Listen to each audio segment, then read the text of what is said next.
Buenas tardes. En este video vamos a continuar con las pruebas de hipótesis.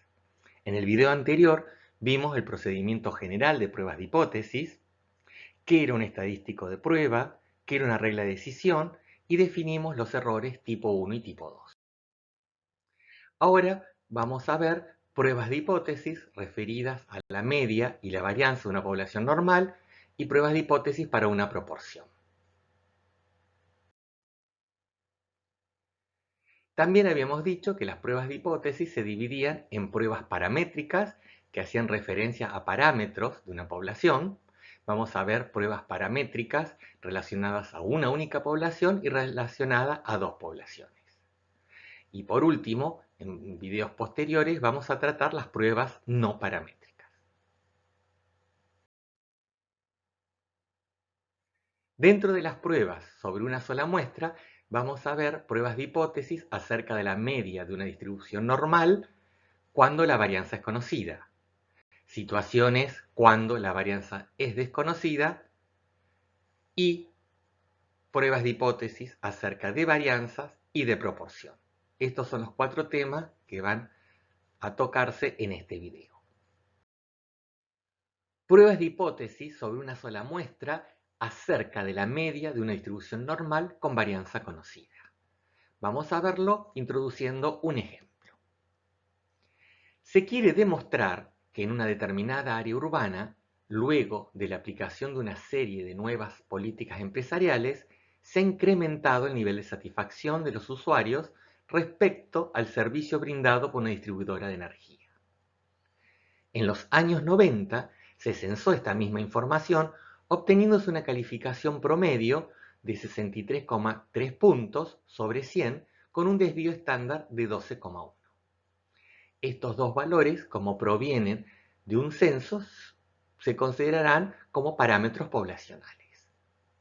Ahora, en esta oportunidad, no es posible realizar un censo por cuestiones presupuestarias, por lo que se lleva adelante un muestreo en 100 hogares, donde se obtendrá nuevamente las calificaciones, las que serán promediadas, y de acuerdo al resultado se rectificará o continuará con las políticas de modalidad de la prestación de servicio. El parámetro de interés en este problema es una media poblacional mu, en este caso, nivel de satisfacción promedio en la actualidad. ¿Con qué información contamos? Tenemos la varianza poblacional, pues vamos a tomar la varianza que se obtuvo en el censo anterior. Sabemos que la variable aleatoria tiene distribución normal y que se extrae una muestra de tamaño 100. Ahora debemos plantear la hipótesis nula y alternativa. Recordemos que se quiere demostrar que con las nuevas políticas se ha incrementado el nivel de satisfacción. Cuando estoy en clase, generalmente le pregunto a los estudiantes que me hagan propuestas de cómo sería la hipótesis nula y alternativa. Y generalmente aparecen estas dos alternativas. Una, que H0 sea mu es mayor o igual que 63,3, contra la alternativa mu es menor que 63,3.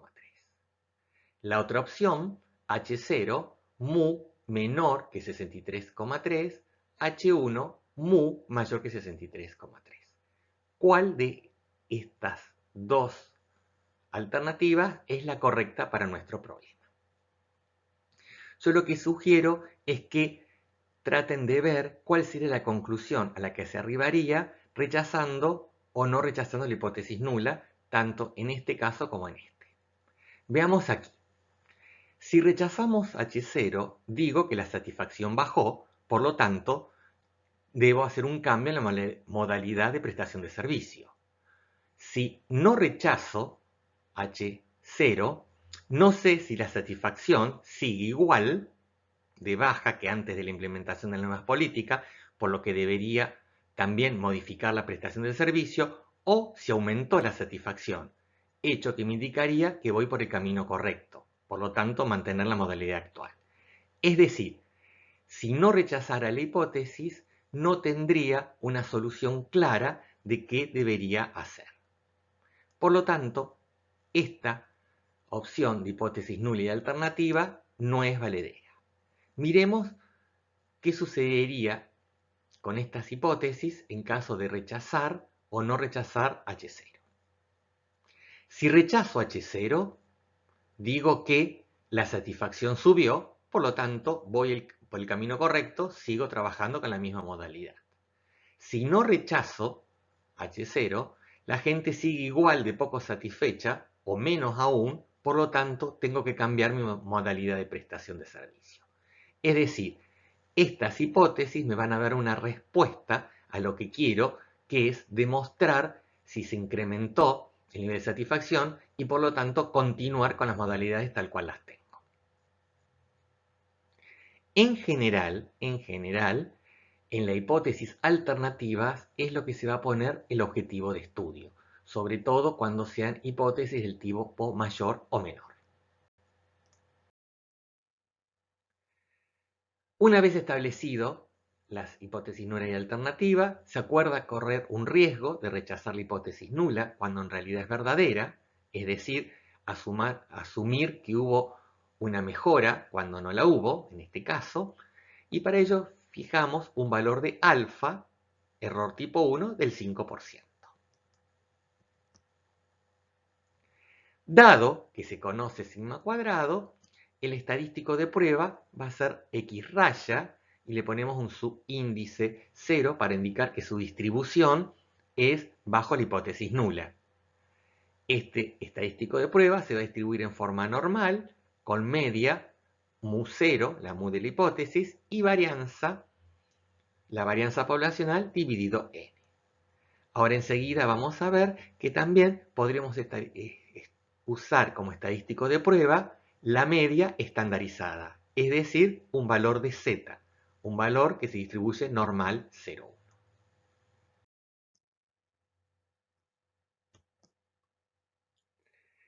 Veamos la regla de decisión. Nosotros tenemos una distribución del estadístico de prueba x raya, variable aleatoria, que tendrá media 63,3 y varianza 12,1 al cuadrado dividido 100. Vamos a tener que encontrar un valor de x raya crítico tal que me deje una probabilidad de cometer error tipo 1, es rechazar la hipótesis nula cuando esta es verdadera, de alfa, en este caso 5%. Ese valor de x crítico va a valer 65,29. Por lo tanto, vamos a decir, o vamos a tomar como regla de decisión, que rechazaremos H0 si X raya observado es mayor que 65,29. Habíamos visto que esta es una prueba una cola con rechazo hacia la derecha por la forma que teníamos de la hipótesis alternativa. Esto ya lo habíamos planteado en el video anterior. Ahora calculamos el estadístico observado de nuestra muestra, obtenemos el X raya observado, que en este caso es 66,4. Como 66,4 cae en la zona de rechazo, voy a rechazar H0. Pero veamos que este procedimiento, en vez de hacerlo sobre la distribución de X raya, podríamos hacerlo sobre la distribución de Z, es decir, X raya estandarizado. Hay una analogía entre esta distribución y esta distribución. Lo que hemos hecho, esta distribución la desplazamos al origen y le dimos varianza 1 a través de una estandarización.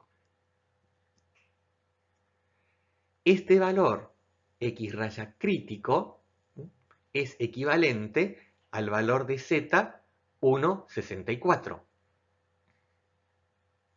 Ya que en una normal 0,1, 1,64 es quien me deja hacia la derecha el 5% de probabilidad. Por lo tanto, podríamos expresar la regla de decisión en términos de Z. Es decir, rechazar H0 si el Z observado es mayor que 1,64. Ahora bien, ¿cómo calculamos el Z observado? Haciendo la estandarización del X raya observado. La conclusión es exactamente lo mismo, pero vamos a ver más adelante que muchas veces no se puede usar como estadístico de prueba un X raya, entonces deberemos recurrir sí o sí a usar un estadístico de prueba Z. Veamos cómo se redacta la conclusión en términos del problema. Habíamos dicho que se rechazaba H0.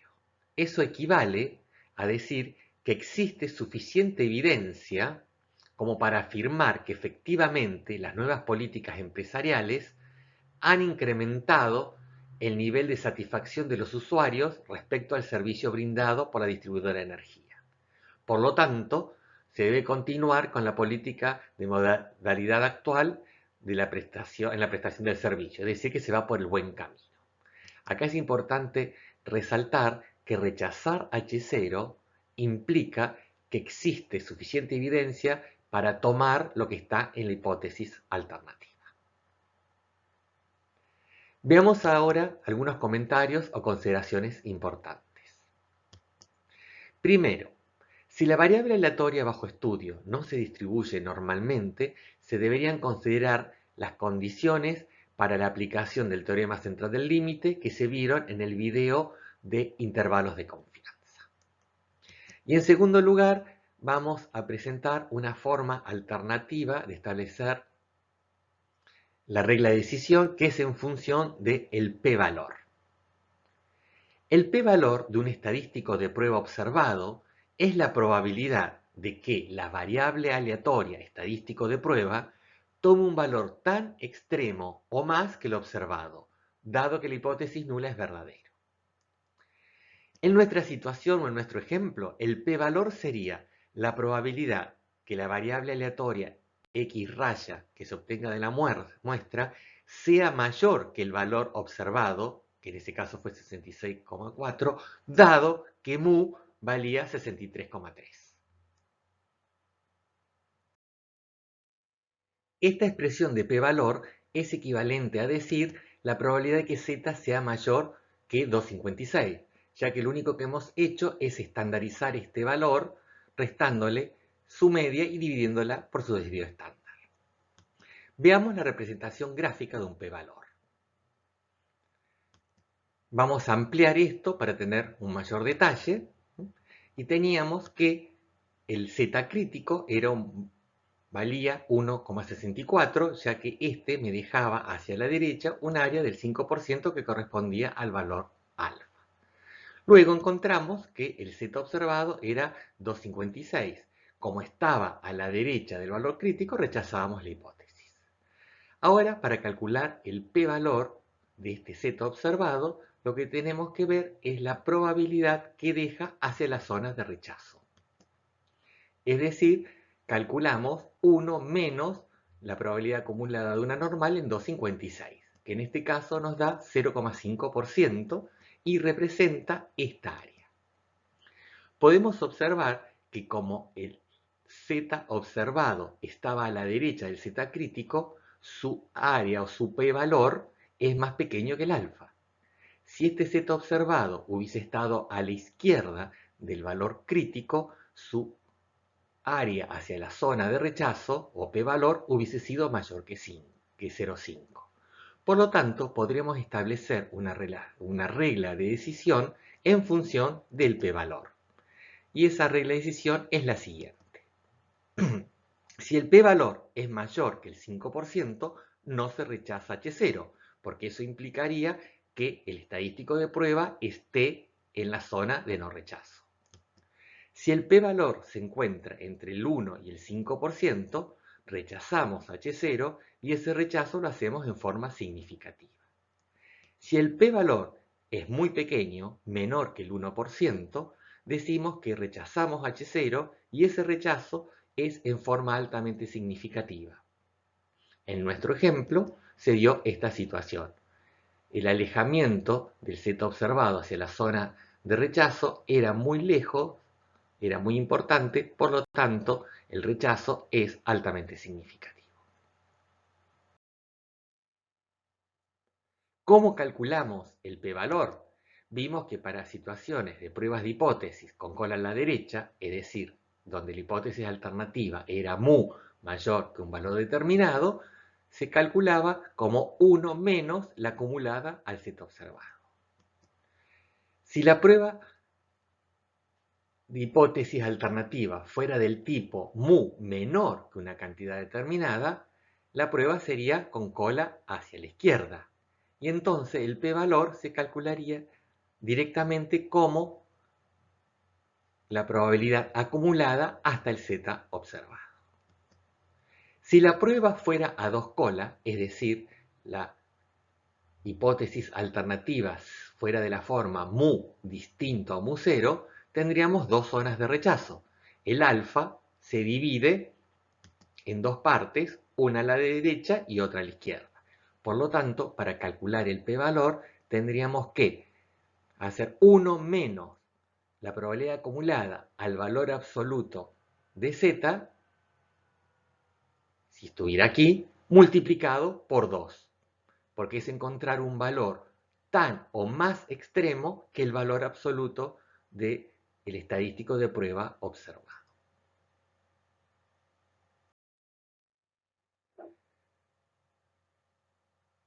Pruebas de hipótesis acerca de la media de una distribución normal con varianza desconocida. ¿Qué sucede si desconocemos la varianza? Al igual que como hicimos con intervalos de confianza, en la función pivot reemplazamos el desvío estándar poblacional por su estimación en la muestra. Entonces, este estadístico ya no tendrá una distribución normal 0,1, sino que tendrá una distribución t con n menos un grado de libertad. Veamos la aplicación de estas pruebas de hipótesis en el caso de varianza desconocida a través de un ejemplo. Porciones de muestras analíticas de manzana son fortificadas a 10 miligramos por kilo con cierto pesticida. Se analiza con un determinado método 7 porciones para ver si el procedimiento de detección de pesticida es exacto. Es decir, queremos ver si este instrumento o este método de determinación de contenido de pesticida es exacto. Tenemos los datos, aplicamos el pesticida, esta dosis de pesticida en distintas manzanas, medimos la concentración y por supuesto hay como un error de instrumento que me va a dar estos valores.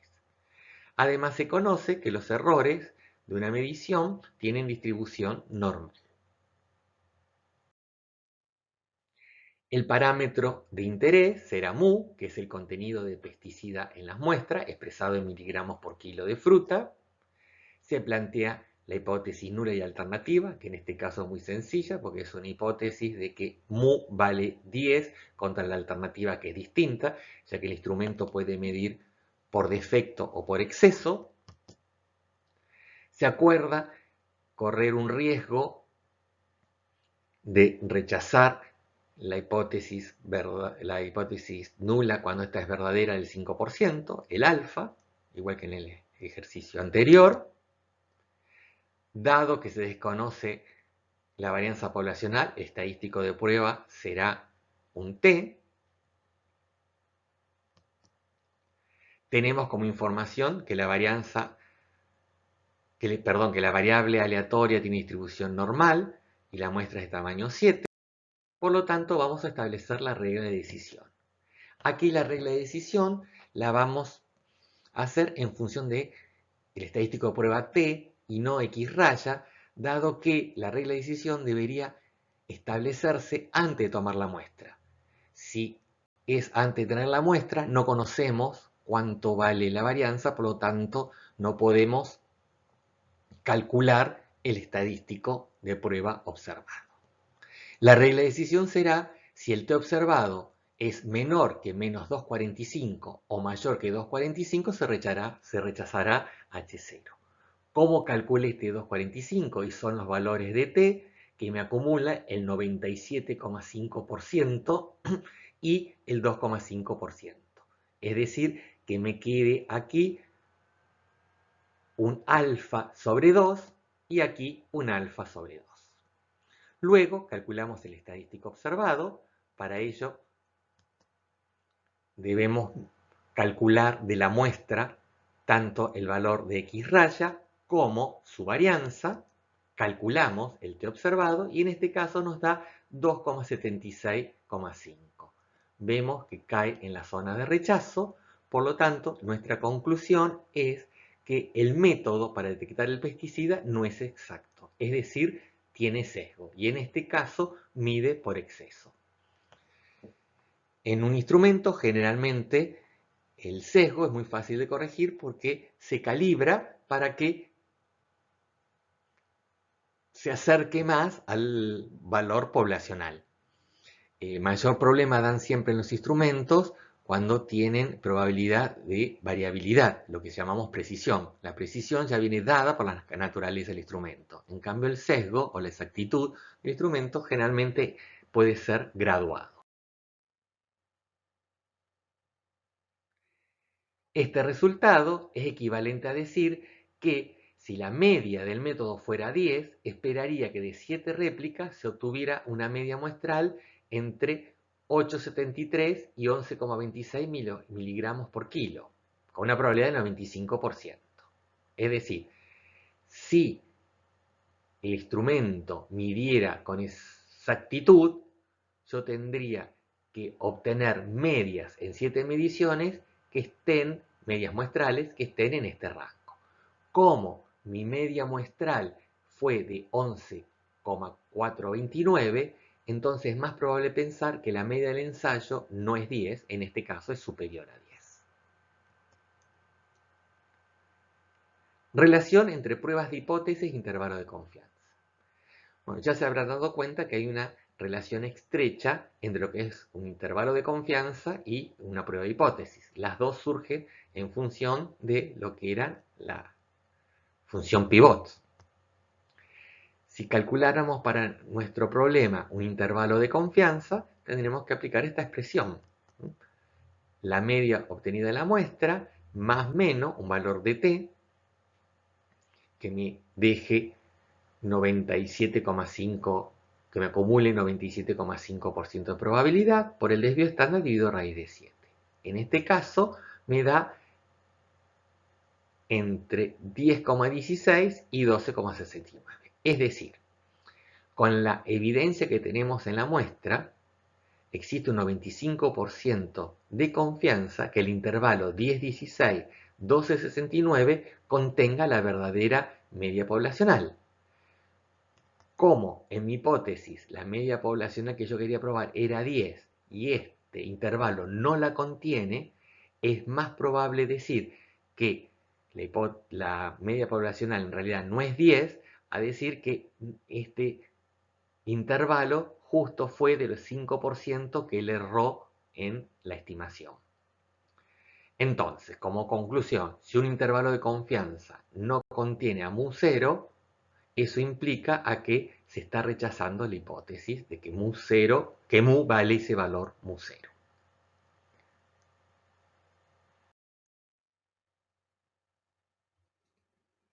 Pruebas de hipótesis sobre la varianza de una distribución normal. Al igual que como vimos en las pruebas de hipótesis referidas a una media poblacional, para una varianza puede haber distintas formas de combinar las hipótesis nula y alternativa. Siempre en la hipótesis nula tiene que estar la igualdad, puede estar la igualdad acompañada de mayor o menor, y en la alternativa podemos tener que sea distinto, que sea mayor o que sea menor. La función pivot o estadístico de prueba que vamos a utilizar para una prueba de hipótesis sobre una varianza va a ser la misma que vimos para intervalos de confianza. n-1 por la varianza muestral dividido la varianza poblacional se va a distribuir como un h cuadrado con n-1 grado de libertad. Aquí tenemos la representación gráfica de las zonas de rechazo según como sean las hipótesis alternativas, al igual que como vimos con el caso de la media, solo que aquí los valores críticos no son simétricos respecto al 0, ya que esta distribución es siempre positiva, todas cosas que ya vimos cuando tratamos los intervalos de confianza.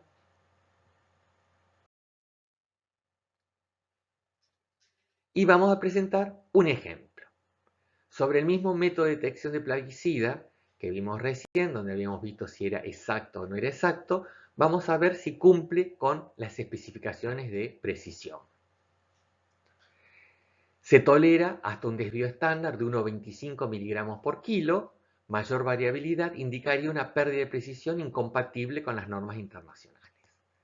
Entonces planteó la hipótesis que la varianza poblacional es igual, o podemos poner igual o menor que la especificación, y la alternativa que la varianza es más alta que 1,25, es decir, que el método o el instrumento no es preciso o no tiene la precisión requerida. Establecemos la regla de decisión, nuestro valor crítico va a salir de una distribución chi cuadrado, en este caso con 6 grados de libertad. Si trabajamos con una confianza del 5%, ese valor, un error del 5%, ese valor será 12,6. Calculamos el valor chi observado con los grados de libertad, el valor de la varianza muestral, el valor de la varianza poblacional bajo H0, encontramos que vale 7,17, como está en este caso a la izquierda del valor crítico, en la zona de no rechazo, decimos que no hay evidencia de que el método no cumpla con los requisitos de precisión. Por lo tanto, asumimos como que el instrumento tiene la precisión requerida.